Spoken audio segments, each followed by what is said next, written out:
Bismillahir Rahmanir Rahim. Assalamu alaikum everyone. Welcome to back my another new blog. This is Mukta from Faridpur. আমি কিন্তু ঢাকা থাকি, কিন্তু এখন ফরিদপুর বলছি যেহেতু আমরা গ্রামে বেড়াতে এসেছি। তো কি অবস্থা সবাই কেমন আছেন? আশা করি আলহামদুলিল্লাহ আল্লাহর অশেষ রহমতে আপনারা সবাই ভালো আছেন। আমিও ভালো আছি। তো আমি ভিডিও আপলোড দিতে পারছি না গ্রামে এসে, কারণ কারেন্ট থাকে না, নেট নেই, এত বৃষ্টি, মানে অনেক ঝড়, এতে করে এমবি ভরলেও এমবিও চলে না আরকি। তো এজন্য আমি ভিডিও আপলোড দিতে পারি না। তো আজকে দিচ্ছি ভিডিও আপলোড আরকি। একটু সমস্যা হচ্ছে। তো আমরা আজকে ঢাকার উদ্দেশ্যে রওনা দিব। তো আশা করি নেক্সট টাইম থেকে আপনারা আমার ভিডিও দেখতে পাবেন, টাইম মতোই দিব। তো এই যে দেখেন, আমরা তো লঞ্চ দিয়ে এসেছি। তো ঘাটে নামার পরে এখানে আমরা বাড়িতে পৌঁছানোর জন্য সিএনজি দেখছিলাম। আমরা দাঁড়িয়েছিলাম, আব্বু ঠিক করছিল। কারণ আমাদের বাড়িতে যেতে হবে সিএনজি দিয়ে। তো সিএনজি যেহেতু ঈদের সময় ছিল, এত পরিমাণ দাম চাচ্ছিল। এই যে আমি আর আম্মু দাঁড়িয়ে আছি ছায়ায়, এত রৌদ্র ছিল। তো অনেক দাম চাচ্ছিল সিএনজিগুলা, মানে কি বলবো, মানে যেখানে ভাড়া আমরা যেহেতু ৪ জন, যেখানে ভাড়া ৮০ টাকা, ওখানে চাচ্ছে ১৫০ টাকা, ২০০ টাকা, ওরকম করে যাচ্ছে। ২০ টাকা করে নিলেও আমরা কিন্তু ১০ টাকা করে সবসময় আসা যাওয়া করি। হয়তো ঈদের জন্য ২০ টাকা করে নিতে পারে, কিন্তু তারা অনেক দাম চাচ্ছিল। এজন্য আমরা জিদ করে আমি আর আম্মু বলছিলাম আব্বুকে যে চলো আমরা হেঁটে যাই, বেশি দূর না, মানে ১৫ মিনিট লাগে আর কি যেতে, আমরা যে বাজারটা যেয়ে পার হব। তো মাত্র ১৫ মিনিট লাগে। তো আমি আর আব্বু হেঁটেই চলে যাচ্ছি, কারণ এত ভাড়া দিয়ে যাওয়া সম্ভব না। যেখানে ১০ টাকার ভাড়া ২০ টাকা রাখতে পারে, কিন্তু তারা অমানসিকভাবে, মানে মানুষকে তারা কোনো মূল্যই দেয় না। যখন পায় একদম বেবিচার তারা আর কি। এত ভাড়া বাড়িয়ে দেয় বাসওয়ালারা সবসময়। তো আপনারা যারা বাস দিয়ে চলাফেরা করেন, তারা অবশ্যই বুঝতে পারবেন। আর যাদের নিজের গাড়ি আছে তাদের তো কোনো কথাই নেই, নিজের গাড়ি দিয়ে যেখানে সেখানে যাওয়া যায়। কিন্তু এত দাম বাড়ানো উচিত না, ড্রাইভাররা এগুলা করা ঠিক না। হয়তো ৫-১০ টাকা বাড়াতে পারে, তবে তারা অতিরিক্ত ভাড়া রাখে। আর আমরা ফেরিঘাটে আসার সময়, মানে যে ঘাটে যে আসলাম আমরা, যেখান দিয়ে লঞ্চ দিয়ে আসলাম, তো লঞ্চে তারাও অতিরিক্ত ভাড়া রাখে। তো এটা কিন্তু উচিত না, কারণ মানুষের অনেক সময় বিপদ আপদ থাকতেই পারে। এমনও গরিব মানুষ আছে, তারা এত ভাড়া দিতে পারে না। তো তাদের বোঝা উচিত, এত ভাড়া দিলে হয় না। তো বিশেষ করে গাড়িতে আমাদের কোনো কিছুই হয়নি, আল্লাহর রহমতে ভালোভাবেই এসেছি। তো আমরা যখন ট্রলার ঘাটে এসেছিলাম, মানে লঞ্চ দিয়ে এসেছি যে, তখন আপনারা তো দেখেছেন আমরা রাত্রে করে এসেছিলাম, পাইনি। তা পরদিন সকালবেলা যাচ্ছি আর কি, যে বাড়িতে থেকেছিলাম তাদের বাড়ি থেকে বের হয়ে। তো তারা তো খুবই ভালো ছিল, এটা আপনাদেরকে গতকালকের ভিডিওতে বলেছিলাম আমি, তারা কত ভালো ছিল গত ভিডিওতে। তো কী আর করার, মানে ফেরিঘাটের লোকেরা এত পরিমাণ খারাপ ব্যবহার করেছে আমাদের সাথে। আমরা বলেছি আপনারা আমরা ৪ জন ২,০০০ টাকা চেয়েছিল।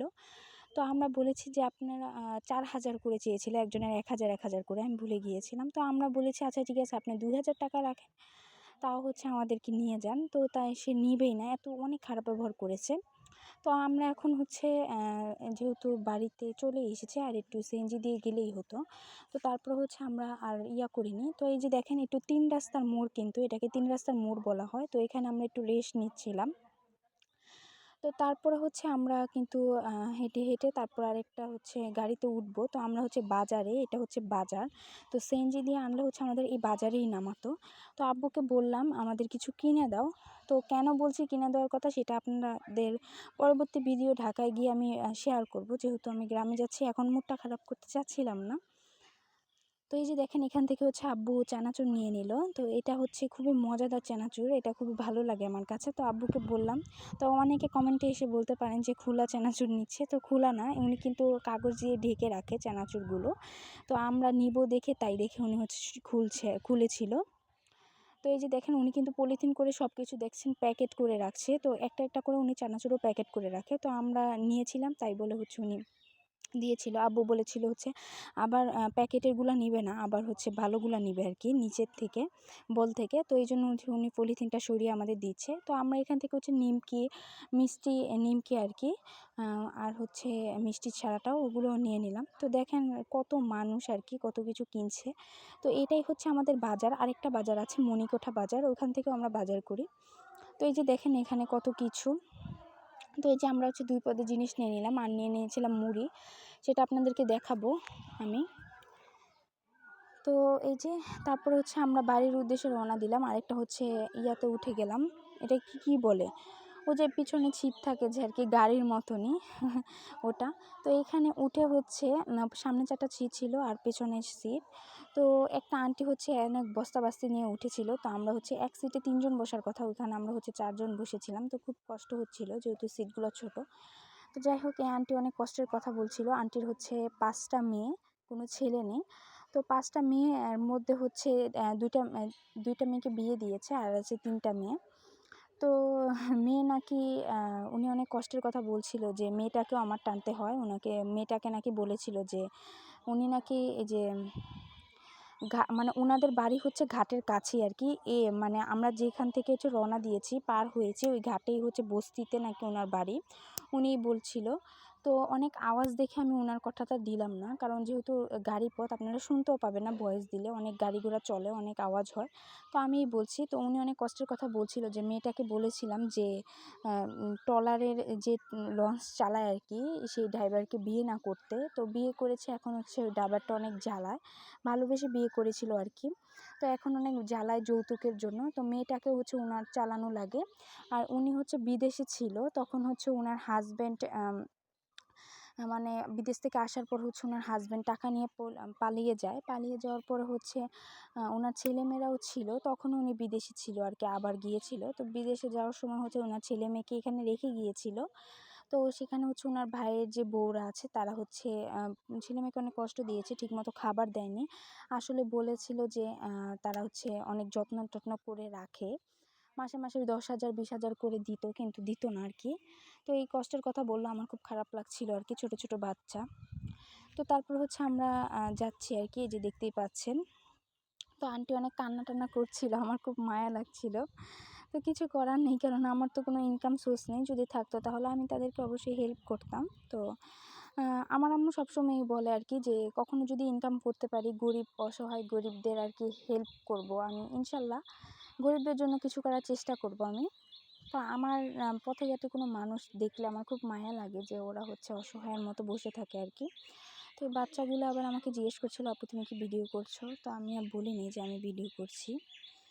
তো তো তারপর হচ্ছে আমরা এই যে বাজারে একদম চলে এসেছি রাস্তার মোড়ে। তো এই রাস্তা দিয়েই হচ্ছে আমরা এখন যাব। দেখেন আমাদের মানে এটা কিন্তু মোল্লাবাড়ির মোড়। আমাদের গোষ্ঠী হচ্ছে মোল্লা গোষ্ঠী। তো এই যে দেখেন মোল্লা গোষ্ঠীর মোড়ে হচ্ছে দোকানপাট সব কিছুই আছে, কত সিএনজি দাঁড়িয়ে আছে। তো এখন হচ্ছে আমরা রওনা দিব বাড়ির উদ্দেশ্যে, মানে রওনা দিব বাড়ির উদ্দেশ্যে বলতে কি, এই যে পুরাটা রাস্তা হেঁটে যাব। শুধুমাত্র আপনাদের দেখানোর জন্য আমি পুরাটা রাস্তা হেঁটে যাব, না হলে কিন্তু হেঁটে যেতাম না, আমরা গাড়ি দিয়ে একবারে ওখানে গিয়ে নামতাম। তো আমরা হচ্ছে হেঁটে যাব। তো আমার আম্মু আব্বুর খুব কষ্ট হচ্ছিল, কারণ অনেকগুলো ব্যাগ, তাও হচ্ছে আমি আপনাদের সাথে শেয়ার করব দেখে এত কষ্ট করে ভিডিওগুলো দিচ্ছি। অবশ্যই আপনারা আমার চ্যানেলটি সাবস্ক্রাইব করে, আমি তো আপনাদের ছোট বোনের মতো, আমার পাশে থাকবেন। এতে করে আমি খুব আগ্রহ পাবো আপনাদেরকে পরবর্তী ভিডিওগুলো দেওয়ার জন্য।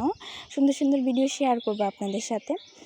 তো এই যে দেখেন এখান থেকে অনেক মানে 5 মিনিট লাগে আর কি আমাদের বাড়িতে যেতে। 5 মিনিটও না, আস্তে আস্তে হাঁটছি যেহেতু 10 মিনিটের মতোই।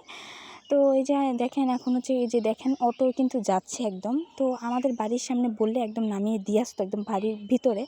তো এই যে দেখেন তারপরে আমরা এই যে দেখেন কত বাড়িঘর রাস্তা, এগুলো সব কিন্তু মোল্লা গোষ্ঠী। আশেপাশে অন্য বাড়িরা মানে অন্য গোষ্ঠীর আছে, তারা হচ্ছে জায়গা কিনে বাড়ি করেছে, অনেক জায়গা বিক্রি, আমাদের জায়গাও কিন্তু আমার ফুফুরা বিক্রি করে দিয়েছিল। তো এটা আপনাদের সাথে শেয়ার করবো ইনশাআল্লাহ নেক্সট ভিডিওতে। তো এখন আর কি করার, তারপরে হচ্ছে আমার আম্মু আর আব্বু যাচ্ছে আর কি। তো বাড়িতে গিয়ার পরে হচ্ছে আমরা কিন্তু কোনো আকর্ষণীয় যে আমাদের যেহেতু 5 বছর পরে যাচ্ছি, কেউ এসে জড়িয়ে ধরা বা কান্নাকাটি করার যে একটা সিন, মানে একটু মানে অবাক হওয়ার মতো সিন, এটা কিন্তু আপনারা দেখতে পাবেন না। কারণ হচ্ছে আমাদের ওখানে ধরতে গেলে কেউই আপন না, মানে আপনই সব, মানে ওখানে বাড়ির মধ্যে কিন্তু সবাই আপন। আমার ফুফু আছে, দাদি আছে, কাকারা আছে। তো তাদের কোনো হাসি মুখ বা আমরা যাওয়ার পরে তাদের যে আনন্দটা, মানে অনেক মানুষ আছে না যে আমরা 5 বছর ধরে যাই না, অনেকটা বিদেশের মতনই, তাদের সাথে কিন্তু যোগাযোগও নেই। তো বিদেশের মানুষ যেমন প্রবাস জীবনে থাকলে তাদের সাথে দেখা হয় না, এরকমই আর কি, কথা হয় না ঠিকমতো, বা ভিডিও কলে কথা হলো তেমন তার কাছে পাওয়ার আনন্দটা হয় না। তো ওরকম হচ্ছে আমরা একবারে হচ্ছে বিদেশের মতনই। তো এই যে দেখতে পাচ্ছেন আম্মু যে ফুল গাছটা ধরছে, এই জায়গাটাই ছিল হচ্ছে আমাদের। তো আমার দাদি ফুফুরা হচ্ছে বিক্রি করেছে, সেটা আপনাদের সাথে অবশ্যই শেয়ার করব। তো আমার মনে মানে আমাদের আম্মু আব্বু ভাইয়া আমার আব্বুর মনেও খুবই কষ্ট আছে। আব্বু হচ্ছে রাত্রেবেলা কান্না করে, এত পরিমাণ কষ্ট দিয়েছে আমার ফুফুরা আর হচ্ছে আমার দাদু। তো এটা আপনাদেরকে অবশ্যই শেয়ার করব নেক্সট ভিডিওতে। তো যেহেতু গ্রামে এসেছি, গ্রামের ব্লগটা আগে শেয়ার করে নিই, তারপরে অবশ্যই আপনাদেরকে শেয়ার করব। তো আমি আপনাদের জন্য এত কষ্ট করে ভিডিও করি, প্লিজ আপনাদের কাছে অনুরোধ রইল, একটা কমেন্ট করবেন, একটু লাইক দিবেন, একটু সাবস্ক্রাইব করে আমার পাশে থাকবেন। তো আসলে মধ্যবিত্তদের দেওয়ার মতো, যে মধ্যবিত্তরা কিন্তু, মধ্যবিত্ত ফ্যামিলি যারা আছেন তারা বুঝতে পারবেন, মিডল ক্লাস ফ্যামিলিরা কিন্তু কারো থেকে কোনো কিছু চেয়ে খেতে পারে না। কিন্তু দেখেন গরিবরা কিন্তু, যারা অসহায় তারা কিন্তু চেয়ে খেতে পারবে। তো এই যে দেখেন আমরা যে গেটটা দিয়ে ধরলাম, সামনে তো একটা ব্রিজ দেখলেন। তো এই যে আমরা বাড়ির উঠান দিয়ে যাচ্ছি, এগুলো হচ্ছে আমার আব্বুর চাচাতো ভাই বোন আর কি। তো এই যে দেখেন আম্মুও যাচ্ছে, আমিও যাচ্ছি। তো আমি যেহেতু ভিডিও করছি সেহেতু আপনারা হচ্ছে আমাকে দেখতে পাবেন না, কারণ আমি সব জায়গায় ভিডিও করি। আমার ভাইয়া ভিডিও করলে আর ওই ভিডিওগুলো আমার ভালো লাগে না। তো এই যে দেখেন বাড়ির এটাই কিন্তু আমাদের মেন বাড়ি। তো এই যে উঠান দিয়ে যাচ্ছি আমরা। তো এই যে এই বিল্ডিংটা যে দেখতে পাচ্ছেন, এটা হচ্ছে আমার আব্বুর আপন চাচার ছেলের, অর্থাৎ আমার মাসুদ কাকার বিল্ডিং।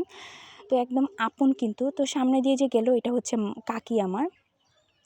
তো এই যে দেখেন দেখতে পাচ্ছেন যে এটা আমার কাকা, এই যে এটা কাকা।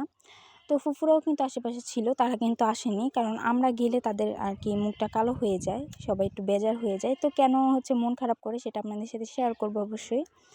তো এই যে দেখেন ফুল গাছ, তো পুরো বাড়ির হোম টুরটা অবশ্যই আপনাদের সাথে শেয়ার করব। তো আজকের ব্লগটি এই পর্যন্তই। সবাই ভালো থাকেন। আল্লাহ হাফেজ, আসসালামু আলাইকুম। সবাই আমাদের জন্য দোয়া করবেন, আমার মা বাবার জন্য দোয়া করবেন।